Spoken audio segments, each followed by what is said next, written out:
Quick, Jermell moving up, undisputed at 54, moving up to 168. Just how do you think he does against Canelo? What does he have to do to defeat a Canelo? Just got to change the game, change the landscape. I mean, Canelo, it ain't like he had a super disadvantage because Canelo did the same thing. He just went 61st, then went 68, then he went to 75.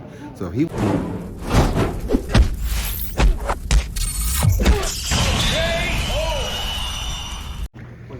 Roy Jones, Steve Graham, Crawford Sports are here, the legendary Roy Jones, man. Just want to get your take. What did you see last Saturday night, man, with Errol Spence and Terence Crawford? Man, what I saw last Saturday was a guy who's truthfully too technically inclined to be matched by a guy that's used to fight one way. So it's like people think you hate on people. I don't hate nobody. I love all fighters. But the point of the matter is that if I see a guy that can change the fight this way, can fight that way, can fight that way, can fight that way, then he gonna have my approval right away. As for beating most people, right? But if I see him fight a guy who only fights this way, if he can take the punch, this dude is in trouble. So only reason I didn't go bet like I like to bet if I really wanted to bet was because, like I say, he is fighting a guy who's bigger. Errol was bigger. So my only question was, can Terence take Errol punch? And I figured he probably could. I really didn't think Errol was gonna really get to hit him that much. But Errol shot me. Errol hit him one time good early. Terence knees didn't buckle. But Terence dropped Errol with a jab. Fight over. So it's like, I can't take that away from neither fighter because Errol did sit up and hit him better than I thought he would, right? That was a good thing. So he got the shot that I thought he would need to change the fight. He just didn't change the fight.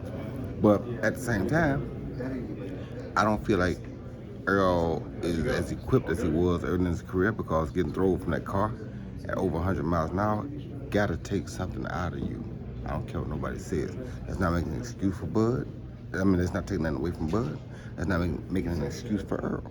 But the fact of the matter is that he wasn't bad and he kept coming, he gained, but your body can't be the same after getting thrown out of a car in excess of 100 miles an hour. I don't care what nobody says. That's just what it was. Did you feel you got like some slack for your prediction or what you said afterwards or something like that? It sounded like you were kind of trying to defend yourself. No. I had got flack before. Because I said it before. I said, I watched this dude grow up on HBO. I know what this dude can do. I ain't never seen this dude do what I seen this dude do. So Dallas, not the whole Dallas, but some people in Dallas start saying this, that, and the other. Then Earl, I saw him one time at a fight in Dallas. I went to shake hands. Nah, I ain't shake your hand.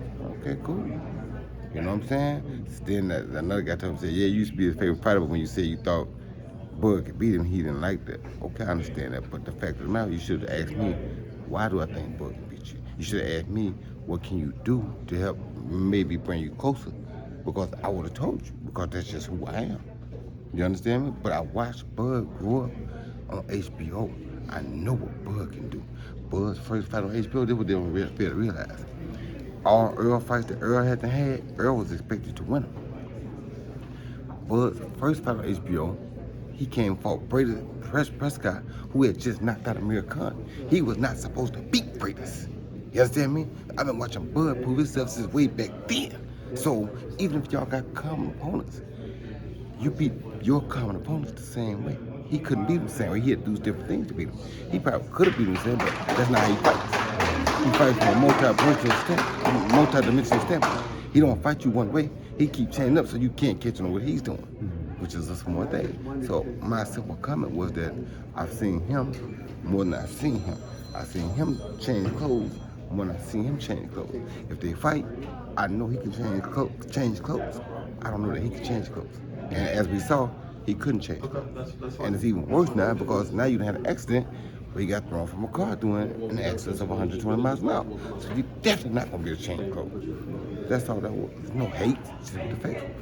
What do you think about guys like Stephen A. Smith? I believe he came on and kind of said that, Errol should retire. It was that bad of a beating. I mean, it seems drastic.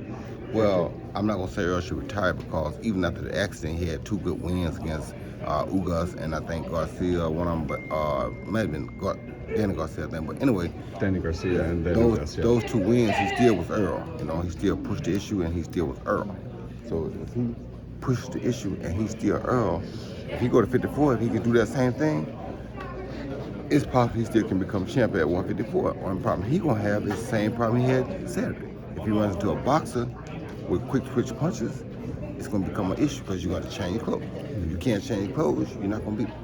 Just real quick, Jermell moving up, undisputed at 54, moving up to 168. Just how do you think he does against Canelo? What does he have to do to defeat a Canelo? Just got to change the game, change the landscape. I mean, Canelo, it ain't like he had a super disadvantage because Canelo did the same thing. He just went 61st, then went 68, then he went 75. So if he went 54 to 75, why you can't? Just matter how you do it, but you do have to take some technique in the ring against Canelo. You can't go in and beat Canelo as a strength and conditioning guy. You got to take some technique with you. You can't just do it on pressure and strength and conditioning. That's what kind of happened this weekend. You saw a guy who's a pressure fighter with strength and conditioning fight a guy who can box that also knew how to pressure. You understand me? It's a little bit different when boxing skills come into play. Just last one, I want to get your take on my Caleb Plant and Jermall Charlo had a little altercation. That's a good fight. If they had it, it'd be a great fight to see, but I don't think right now it's the time for that fight. It would be good if they did have it, but right now it's not the time. Does the slap situation affect how the fight plays out, in your opinion? Not at all. Not at all. Because the slap situation was kind of you can't let a man disrespect you. If a man disrespect you, you got to do something. At least he didn't punch me, just stepped. So that don't mean nothing.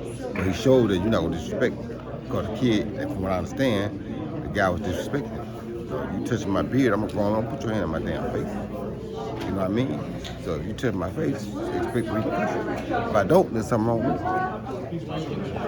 Like you said, like true legend. Yes, sir. Thank you so much, Roy. Best of luck this weekend, man. Who do you got fighting this weekend? Got Kevin Newman fighting this weekend. Trying to get Kevin Newman to come out and beat Kevin Newman. You know, like I told you, you like an egg in the incubator. Nobody been able to hatch you. So I'm trying to see can I get you to hatch. If I get you to hatch, we got something special. If I can't get you to hatch, then. How's he looking? Looking like he's about to hatch? He's about to hatch. Like he's about to hatch. I ain't gonna lie to you. It's the first time in training camp that he really look like he might be about to hatch. Now, if he does what he did in training camp, we see what I want to see. If he don't do that, I don't know. We'll see. The legend. Thank you so much. Right. I think he's gonna do it though, cause it's the first time I even seen him in training camp like this. So I'm looking forward to it. Is he gonna have that kind of Roy Jones style, the way that Chris Eubank came out that one time? It's not the Roy Jones style. It's just being capable. Roy Jones gives you more tools inside your envelope. Roy Jones don't tell you to do what Roy Jones do. He opens your envelope so you can do whatever you need or whatever you want to do. So if you want to make it look kind of Roy Jones-ish, it probably could, but it's not what Roy Jones does. It's what Roy wants you to do. So I never try to make Chris Eubank fight like Roy Jones. I just show Chris Eubank other ways to do things. You understand me? Well, I can't wait to see it, brother. Thank you so much for your time, brother. Appreciate you.